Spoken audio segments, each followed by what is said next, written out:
7월 10일 살아계신 하나님의 말씀 로마서 10장 8절부터 10절 말씀으로 화도 복도 입으로 거둔다라는 제의 말씀드립니다. 입의 혀를 조심하시기 바랍니다. 어떤 젊은 여자가 출근길에 말이죠. 시간이 늦었는지 황급히 횡단보도를 건너뛰는데 우측에서 오토바이다가 우회전하여서 달려오면서 그 여자를 치고 멈추지 않고 그냥 달아나 버렸어. 넘어진 자리에서 일어나면서 뺑소니 치고 달아나는 그 오토바이를 보면서 너무 화가 나서 그랬는지 가다가 차나 확 받아버려라. 그랬는데 말이죠.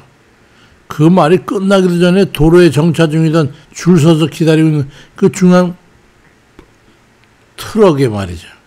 꽁무니를 들이받고 나뒹구는 바람에 경찰이 달려오고 구급차에 결국 실려가는 걸 보았습니다. 현장에 있던 사람들이 모두 깜짝 놀랐죠. 그렇게 막말해댄 그 여자도 매우 놀란 것 같았어. 자기가 한 말 그대로 되었으니 말이죠. 그 광경을 보고도 몹시 놀라고 가슴이 섬뜩해졌어. 야, 정말 우리 성경 말씀대로 정말 우리가 조심해야 되겠구나. 우리가 흔히 감정적으로 쏟아내는 말이 얼마나 무서운 결과를 오게 갖게 되는 것을 느꼈습니다. 말에는 악한 권세도 있고 선한 권세도 있는 겁니다. 잠언 18장 21절에 죽고 사는 것이 혀의 힘에 달렸나니 혀를 쓰기 좋아하는 자는 혀의 열매를 먹으리라고 말씀합니다. 우리가 어떤 마음을 품고 말을 하느냐에 따라서 엄청난 불행을 몰고 올 수도 있음을 알고 말을 조심해야 합니다. 야고보 3장 6절에도 혀는 곧 불이요 불의의 세계라. 혀는 우리 지체 중에서 온몸을 더럽히고 삶의 수레바퀴를 불사르나니 그 사르는 것이 지옥불에서 나는지라 말씀합니다. 그니 우리가 말 잘못해가지고 말이죠. 지옥을 만드는 수도 있고 말이죠. 천국을 만드는 수도 있는 거예요. 우리는 선한 마음을 품고 선한 말을 해야 합니다. 그건 자신에 대해서도 마찬가지예요. 우리가 그냥 아무렇게나 뱉어내는 말이 아무것도 아닌 것 같지만 그 말에 염원을 담아 말을 하게 되면 이건 놀라운 결과를 맺게 된다고 하는 걸 우리는 잊어서는 안 됩니다. 마가복음 11장 23절에 내가 진실로 너에게 이르노니 누구든지 이 산더러 들리어 바다에 던져지려 하며 그 말하는 것이 이루어질 줄을 믿고 마음에 의심하지 않으면 그대로 되리라고 말씀하고 있잖아요. 성경에는 여러 가지 말씀들이 수록되어 있어요. 그 말씀들이 우리 믿음의 근거가 되지 않습니까? 우리가 복음을 전하거나 위로의 말을 하거나 격려의 말을 하거나 믿음을 고백하는 그런 말을 할 때 성경에 있는 말씀을 예로 들어 고백을 하는 거예요. 만약에 귀신 들린 사람이 있어가지고 그를 위해서 기도하는데 주의 말씀을 들어 명령합니다. 누가복음 8장 29절에 예수께서 이미 더러운 귀신을 명하사 그 사람에게서 나오라 하였음이라고 말씀하고 있고 요한복음 14장 13절에는 너희가 내 이름으로 무엇을 구하든지 내가 행하리라고 그리 말씀하셨고 거기다가 사도행전 같은 데는 베드로의 아우니 성전 미문의 구걸하는 거린에게 사도행전 3장 6절 8절 말씀을 보니까 베드로가 이르되 나사렛 예수 그리스도의 이름으로 일어나 걸으라 하고 오른손을 잡아 일으키니 발과 발목이 곧 힘을 얻고 뛰어서서 걷고 뛰고 했다고 하는 이런 실제적 사례가 있기 때문에 그런 말씀을 믿음으로 해서 행할 때 이적과 기사가 나타나게 되는 거예요. 로마서 10장 8절로 10절에 그러면 무엇을 말하느냐?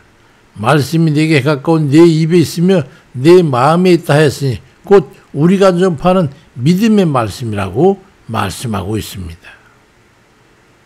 우리는 우리의 삶을 좌지우지할 수 있는 주의 능력의 말씀을 우리의 입에 가지고 있는 그런 믿음의 사람들입니다. 그래서 믿음을 가지고 함부로 말을 해서는 안 되는 거예요.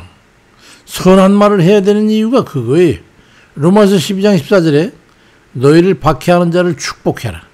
축복하고 저주하지 말라고 말씀을 합니다. 우리에게 해악을 끼치는 사람이라 할지라도 그를 해할 위험성이 있기 때문에 우리는 선한 말을 해야지 악하고 저주하는 그런 말을 해서는 안 되는 거예요. 믿음의 말을 하되 주의 뜻을 따라서 선함과 긍휼의 말을 해야 합니다.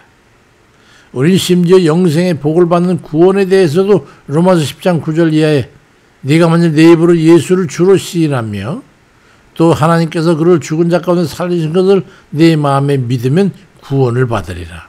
사람이 마음으로 믿어 의에 이르고 입으로 시인하여 구원에 이르느니라 말씀합니다. 이 입으로 말하는 게 얼마나 중요한지를 알아야죠. 모든 믿음의 말씀은 모두 우리의 입에 있습니다. 그러니 항상 믿음의 근거가 되는 성경 말씀을 자기 입에 담기를 힘써야 돼요. 담아놔야 돼요. 믿음의 고백적인 말씀을 묵상하고 그 말씀을 암기하고 머릿속에 계속 되뇌모를 해가지고 언제든지 믿음으로 사용할 수 있는 그런 장전된 총과 같이 입안에 그 말씀을 가지고 있어야 돼요. 그 믿음의 말을 믿음을 입의 말로 고백하시기 바랍니다. 주께서 이리저리 말씀하셨잖아요. 그러니 그 말씀대로 이리저리 되어지이다. 이런 축복의 말을 하는 거예요.